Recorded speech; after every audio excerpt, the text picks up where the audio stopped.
If someone's looking at silver, at a product to try it, there's a lot out there. Yes. And you touched on that a little bit. There's a lot to choose from. Talk about Sovereign Silver and how that might be different and might be something that people ought to try. Well, there's an interesting thing in radio and media, and I know you've been in media. A lot of people want to, hey, talk to me about this and then talk to your people. I want everybody to hear about my product. So I got hit by a lot of products, not just in the silver category. And, you know, I would take my time to explore and learn and try myself because, you know, my reputation is only as good as, you know, are you telling the truth? Sure. Is it factual? Does it work, right? Because people find out, hey, you talked about that. That didn't work for me at all. That doesn't, you know, I've been in media now for almost 12 years. And you understand the relationship that you build. Now, for me, it was a healing passion because I had been so ill for the first 24 years of my life to find substances or methods or even energy systems that can help me. And in terms of silver, there were times when parents would call me after I had taken care of their kids, got them well, or even themselves, and a year later I might hear from them and they'd say, Robert, I'm so sorry, we didn't get a hold of you, we were out of town, whatever it was, something happened. And my child had a fever, I got scared, and I didn't want to, but we called the doctor, right? And what did the doctor do? Prescribe an antibiotic. And they didn't want the antibiotic, but they were afraid. And I thought, you know, fear is this great motivating force that drives people back into toxic drugs. Not that they want to, but they're afraid. So I said, you know, there has to be some substance on the planet because I believe that nature does have all of the solutions and answers to our ailments. I mean, we've abandoned nature, therefore we are in trouble. So we got to embrace it again. But what are the things that can work? Now, silver was something that had been used historic, thousands of years of recorded use. As I said, in modern times, 100 years, you know, modern medicine use, they've used even colloidal forms of silver throughout the early part of the 20th century when it was pretty much abandoned, like they abandoned homeopathic medicine. This was due to a lot of political and economic issues like the Flexner Report of 1910. And Abraham Flexner was this preordained report by the Rockefeller and Carnegie Foundations to set up the stage for petrochemical medicines to take control of the medical education or curricula and to eliminate all competition to petrochemical medicines.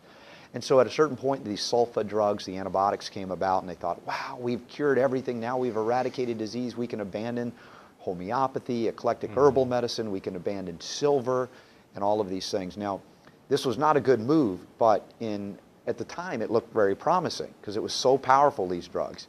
But then we developed resistance.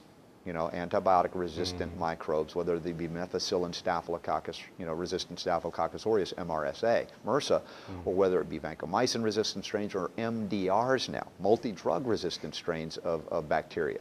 It's gotten to be quite frightening. It's like Jurassic Park of the microbial world that we're now dealing with, all created by man.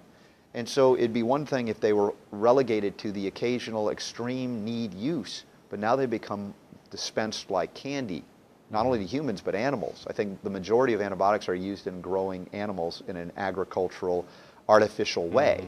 You know, these massive feedlots as such where these animals are so diseased, and they'll actually use the antibiotics to fatten up the animals for slaughter. So silver is something I looked at, I was like, you know, this has potential. But as I said, I'm very concerned about metal toxicology. I don't want to add to the metal burden of the people coming to see me. I'm detoxifying them. I'm working with their liver. I'm increasing their selenium levels. I want to get the metals out. But silver is largely benign, even in the worst case scenarios. If you consume the wrong kind of silver, like you make a lot of colloidal silver at home, to excess quantity, you don't die from it. You have a discoloration of your skin potentially, which is known as argyria. But even that can be accounted for based on the fact that these people are consuming large particles bound into salts and proteins and other contaminants that make it very difficult for the body to utilize, process, and then excrete, get out of the body. And so when it can't get out, the body is smart. It'll start tucking it away. Where? In the organs. If there's not enough room there, out through the skin. So it gets stuck in the dermal layers of the skin. At that point, it reacts to sunlight. Photoreaction. Remember the days when we used to have silver in photographic paper? Now we just print it out at home. But the silver is photoreactive, and so that gets lodged in the dermal layers, and it can discolor the skin. That's where you see a bluing or graying of the skin. Now, I wasn't willing to subject my children or people that came to me for help to that potential. So I had to find a form that could actually be utilized, processed, and excreted readily, and a small, low concentration, but as efficient or effective as a high concentration.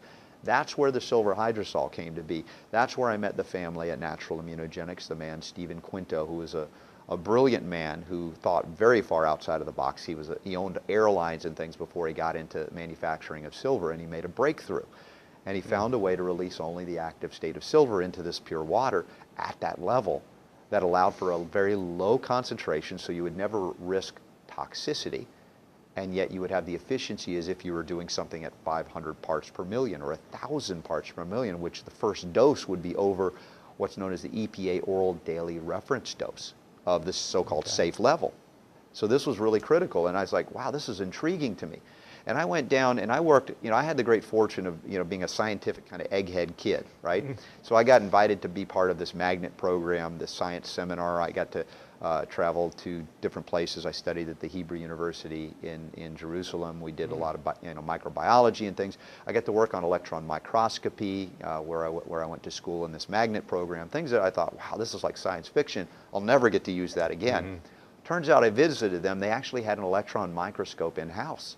I thought, wow, you know how much these things cost? Who does that? Yeah. And he really invested in the quality so he could analyze all of the silver from around the world, all the different colloidal silvers, find out what it is at the level at which your body will interact with it. Because if you look at a bottle of silver, most colloidal silver is going to look pretty clear. I mean, just like this bottle of water, it's going to look pretty clear. Because it's so small, it's not even reflecting light that our human eye can detect. Okay. So with the transmission electron microscope, you're able to see at the level and see the particles, the size. Are they bound? Are they complex? Are they agglomerated? Do they have other things in them besides the silver? And at that level, I said, oh my gosh, these guys really did something. He made a leap like I had never seen before. This beautiful uniform dispersion. At levels I was looking at 100,000 times magnification. I mean, now suddenly you're seeing things you can't ever see. Yeah. And I compared it to these other colloidal silvers, even professionally made ones on the market that look, just a mess of stuff. And there's this beautiful cloud dispersion. And I got to see it not just from a photograph they gave me with my own eyes, and then I saw some things that were analyzed by other medical universities as such. And I said, these people are serious about what they're doing. And at that point, I began to integrate it into my practice and began to help others in ways. In fact, develop some protocols that are really quite extraordinary, in particular with regeneration of tissue that has been damaged and inflamed. And that's part of the silver equation that most people aren't aware. They only think of antimicrobial activity.